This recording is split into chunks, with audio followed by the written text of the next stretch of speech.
일본이 네. 10년 만기 국채 금리가 이제 마이너스로 하락했다 이런 뉴스가 네. 나왔고요. 네. 독일도 뭐 30년 만기 국채가 그 금리가 마이너스가 됐다 뭐 이런 얘기가 네, 있어요. 네. 그럼에도 불구하고 전 세계 16조 달러 내외의 그 마이너스 채권들이 유지가 되고 있는데 네. 마이너스 채권 그러니까 결국 손해 보는 거잖아요. 네, 그렇습니다. 네. 이걸 왜 사고 이게 사는 사람들의 그 심리는 뭐예요? 이게 잘 와닿진 않으실 것 같은데요. 네. 이제 설명을 좀 드리면 이런 겁니다. 아까 전에 이제 일본에 대해서 말씀드렸는데 다시 한번 말씀드리면 일본 중앙은행은 매년 80조 엔씩 일본 국채를 사면서 엔화를 뿌려준다고 약속했습니다. 약속을 한 거죠. 그러면은 매년 일본 국채를 사줘야 됩니다.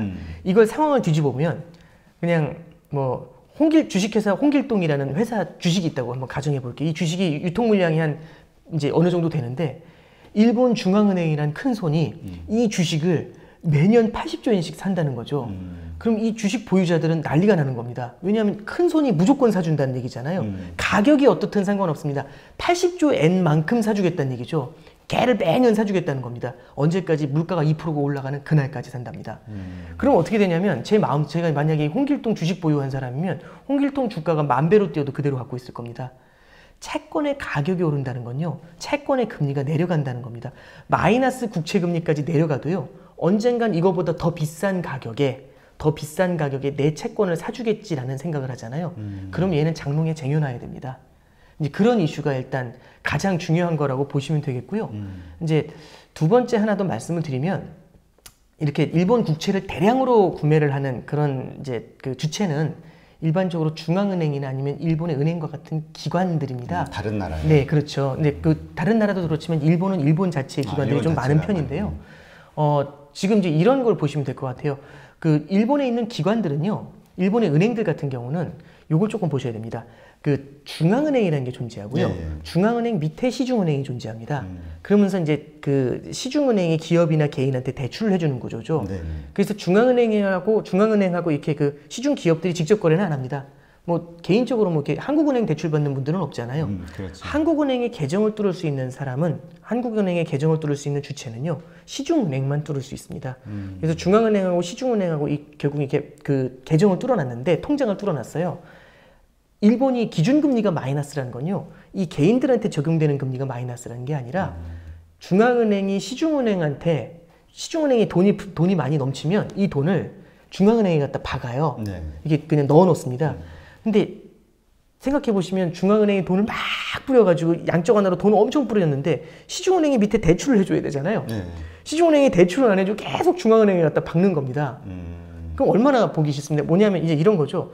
공부하라고 그렇게 얘기했는데 공부는 안 하고 계속 놀러 다니는 거예요. 그래서 중앙은행이 뭐라고 하냐면 너 마이너스 금리라고 한 겁니다. 그 얘기는 뭐냐면 시중은행이 거대한 돈을 중앙은행에 묶으려고 할 때 그때는 돈에 대해 페널티를 주마라고 얘기한 게 마이너스 금리입니다. 이게 일본이 2016년부터 적용한 마이너스 금리인데요. 이 얘기는 뭐냐면 일본 시중은행들 입장에서는 남는 돈을 대출을 해주거나 대출해주기 싫으면 중앙은행 그렇죠, 돌리란 얘기인데, 근데 뭐 아시겠지만은 공부 안 한다고 이게 때린다고 꼭 공부하는 건 아니잖아요. 그렇죠. 탈선을 하는 수도 있지 않습니까? 말씀드리고 싶은 건 뭐냐면 결국에는 중앙은행이 시중은행한테 마이너스 금리를 적용을 하니까 시중은행이 그래도 대출해주긴 무서운 거죠. 왜냐하면 부실이 생길 수 있잖아요. 그래서 시중은행은요, 차라리 그러려니 나중에 중앙은행 너네들이 엄청나게 사줄 거라고 하는 일본 국채를 사는 게 낫겠네, 마이너스 금리일지라도. 어차피 양쪽 다 마이너스인데. 그래서 이쪽으로 자금이 확 가는 거죠. 그래서 일본에 있는 기관들도요, 일본 국채를 사드립니다. 마이너스 금리이지만. 이제 이런 것들을 같이 보실 필요가 있습니다. 네. 참 이게 정책을 운영한다는 게 참 어렵네요. 예, 그러니까 결국에는 저도 이제 그런 것들을 보면 되게 많이 놀라고, 결국에는 중앙은행이 뭐든지 할 수 있는 게 아니라 거기에 대한 약점을 시장에 어떻게든 캐치를 해가지고 약점을 파고드는 게 분명히 있구나, 이제 이런 걸 많이 느낍니다. 그러니까 우리가 보통 그 FRB에서 뭔가 발표를 할 때 뉴스를 보면은 왜 시그널을 아까 자주 말씀하셨지만 시그널 거기서 뭐를 생각하는지를 캐치를 해내는 걸 되게 중요하게 여기는 게 결국 이게 눈치 싸움인 거잖아요. 네, 그렇습니다. 쟤의 속마음이 뭘까? 앞으로 뭘 하려고 할까? 이거를 빨리 읽어내는 게 그러니까는 오히려 연준 의장 같은 경우도 자기가 원하는 쪽으로 시장이 그러니까 착각하든 아니면 실제든 네. 그런 식으로 하게끔 유도를 최대한 유도를 하려고 하는 거죠. 네. 야, 이게 참 이게 심리 싸움이고 눈치 싸움이고 만만치 않은 싸움입니다. 네. 그래서 트럼프하고 FRB 의장하고 그렇게 막 네, 그렇죠. 서로 주고받고 공방을 하고 그러네요. 네. 얼마 전에 이제 거의 중국이 그런 상황에서 이제 대출 금리를 변경했다 이런 뉴스가 나왔거든요. 네. 그리고 그것이 아주 뉴스상에서 상당히 이슈가 됐는데 네. 이게 경기 부양에 도움이 되는 겁니까? 일단 결론적으로는 되는데요. 근데 그렇게 지금 기대하는 것만큼 그렇게 큰 경기 부양을 생각하기는 어렵습니다. 이제 이게 조금은 어려운 개념이긴 한데요.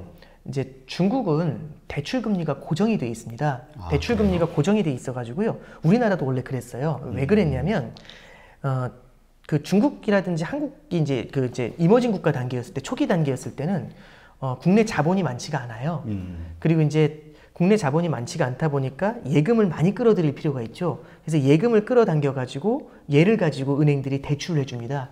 근데 은행들이 마진을 확보해야 되잖아요. 근데 마진을 확보하기 위해서 대출 금리를 막 높여놓을 수가 있어요. 그래서 대출 금리를 마구 높여놓으면 기업들의 경쟁력이 떨어지게 되잖아요. 그렇죠. 그래서 중국에서는요, 예금 기준금리가 존재하고 대출 기준금리가 존재합니다. 딱 요만큼의 그 기준금리 차를 만들어서 한 2% 정도 차이가 나거든요. 그 2% 차이를 은행들이 확정 마진처럼 먹을 수 있도록 그렇게 구성을 해놨어요. 근데 또 하나는 그럼 대출 기준금리가 존재하기 때문에 은행들이 마음대로 대출 금리를 올리지 못하잖아요. 예. 그러면 대출 금리가 낮으니까 좋은 거네? 아닙니다. 왜 그러냐면요. 대출 금리가 자유화가 되면 대출 금리가 예를 들어서 딱 고정이 돼 있잖아요. 5% 그 위로는 대출을 못 해줘 이러면 대출을 해주려는 은행들 입장에서는 실제로 시장 금리로 봤을 때는 10%의 대출해 줄 사람한테는 절대 대출 안 해줍니다. 5% 위로는 대출을 못 해주잖아요. 좀 위험하다 생각해요. 네, 그렇죠. 절대 대출을 못 해줍니다. 그러니까 대출 금리가 위까지 다 뚫려 있어야, 금리가 자유화가 돼 있어야 대출이 여러 스펙트럼으로 대출이 나갈 수 있죠. 신용도가 낮은 분들한테도. 우리 보통 중금리 해가지고 네, 그렇습니다. 뭐 네. 저축은행이나 뭐 이런 네. 뭐 이런 데들 대출 높은 이자 받고 빌려주잖아요. 신용도 낮은 사람한테도. 네. 그런 게 어렵다는 거예요. 예, 만약에 우리나라도 대출 금리는 3% 위로 못 올라갑니다 하면은 이 3%에 해당되는 뭐 진짜 대기업들, 우량 대기업들 아니면 이 대출이 나가기 힘들겠죠. 그러겠네. 그렇게 네. 생각하니까. 그래서 이렇게 금리를 갖다가 이렇게 경직적으로 유지를 한다라는 게 되게 리스키하거든요. 근데 보면 요번에는 이 금리의 풀을 갖다가 풀어주겠다는 겁니다. 네. 그러면서 이제 LPR이라고 해서요. 론 프라임 레이트라고 합니다. 이 프라임 레이트는 굉장히 신용도가 높은 대출자 있죠. 아주 신용도가 높은. 그러면 아주 신용도가 높기 때문에 가장 낮은 금리로 대출을 받을 거잖아요. 그렇죠. 그 사람의 대출 금리를 먼저 기준금리로 삼아줘요.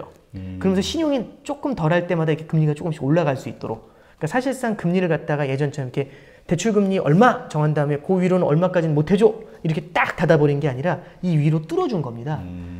그런데 이제 이게 문제가 뭐냐면요. 이게 지금처럼 이렇게 신용시장이 어려울 때는 대출금리를 자유화를 해줘도 은행들이 대출을 해주기가 굉장히 어렵습니다. 그렇죠. 망할 것처럼 보이니까. 네, 그렇습니다. 그러면 이제 어떻게 되냐면은 오히려 이 대출 기준금리를 낮춰가지고요. 최대한 은행들이 우량한 대기업한테 더 많이 대출을 해주려고 경쟁을 할 수가 있죠. 그러면 은행 마진을 깎아먹는 일이 생기게 됩니다. 대출금리 경쟁이 일어나게 되잖아요. 그래서 오히려 이제 여기에 대해서 이제 다르게 해석을 하면 중국의 그 국영기업들도 보면 지금 상황이 그렇게 좋지는 않거든요.